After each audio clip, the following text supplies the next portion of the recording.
You're watching TV. What do you do when life gives you lemons? Why, you go out and get yourself an October shrimp cocktail. Go ahead and dip in.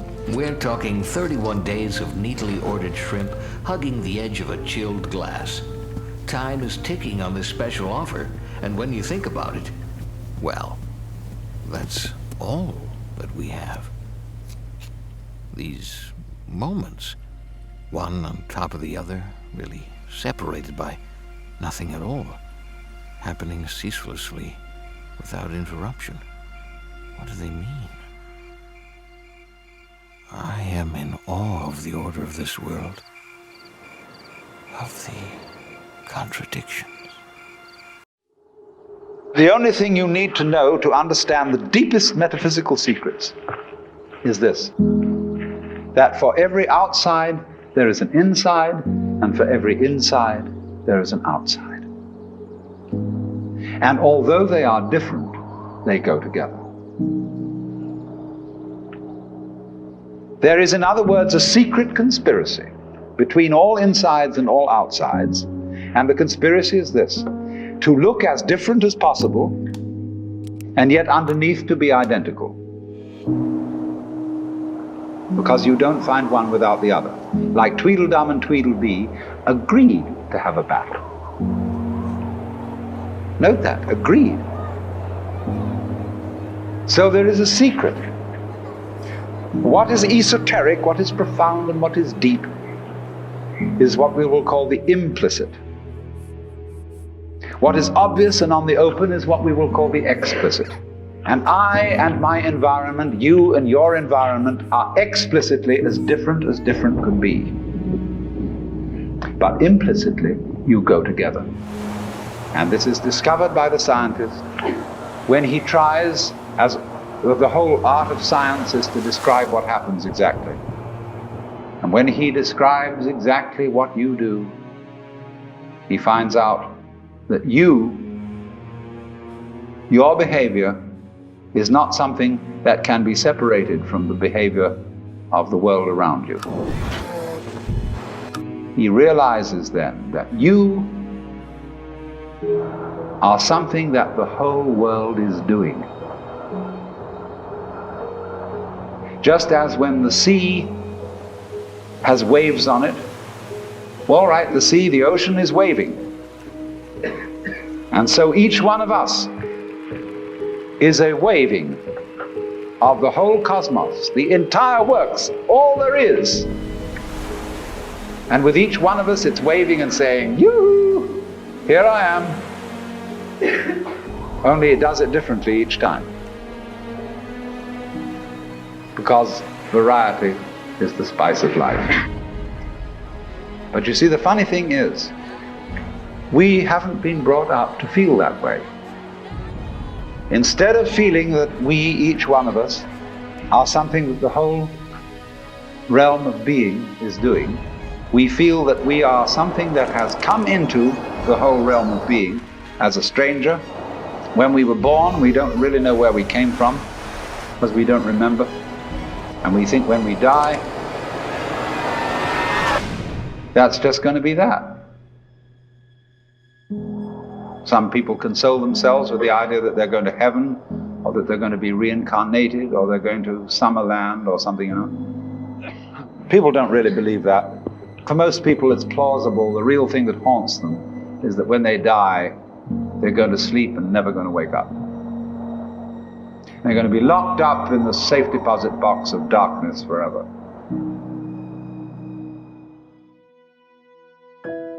But that all depends, you see, upon a false notion of what is oneself. Now, the reason why we have this false notion of ourselves is, as far as I can understand it, that we have specialized in one particular kind of consciousness. Being very general, rough, we have two kinds of consciousness. One I will call the spotlight, and the other the floodlight. The spotlight is what we call conscious attention. And that is trained into us from childhood as the most valuable form of consciousness. When the teacher in class says, "Pay attention," everybody stares and looks fast at the teacher like that. That's spotlight consciousness. Fixing your mind on one thing at a time. Concentrate.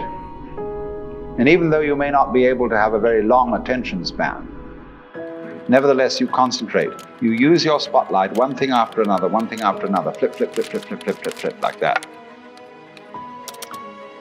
But we also have another kind of consciousness, which I'll call the floodlight. For example, you can drive your car for several miles with a friend sitting next to you, and your spotlight consciousness will be completely absorbed in talking to your friend. Nevertheless, your floodlight consciousness will manage the driving of the car, will notice all the stoplights, the other idiots on the road, and so on, and you'll get there safely, without even thinking about it. But our culture has taught us to specialize in spotlight consciousness and to identify ourselves with that form of consciousness alone. I am my spotlight consciousness. My conscious attention, that is my ego, that is me. And very largely we ignore the floodlight. Now the floodlight consciousness is working all the time. Every nerve end that we have is its instrument.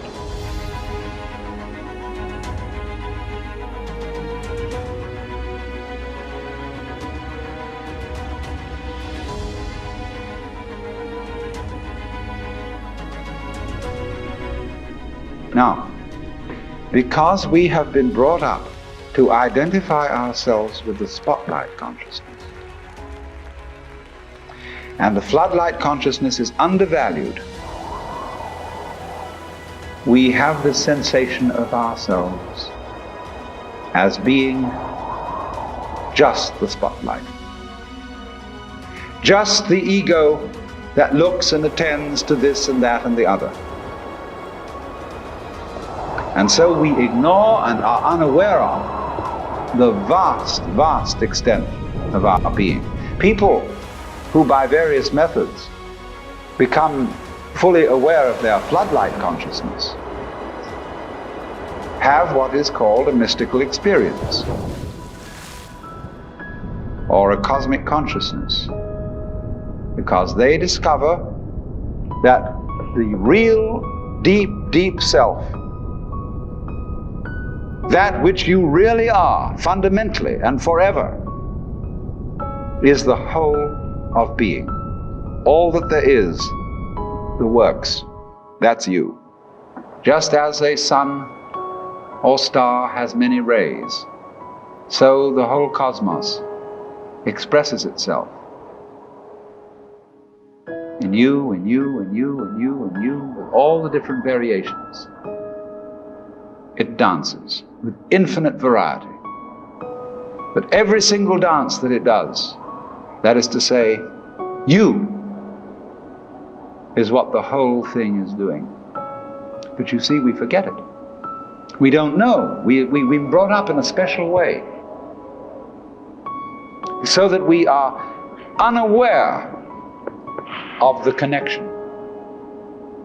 The external world is your own body extended.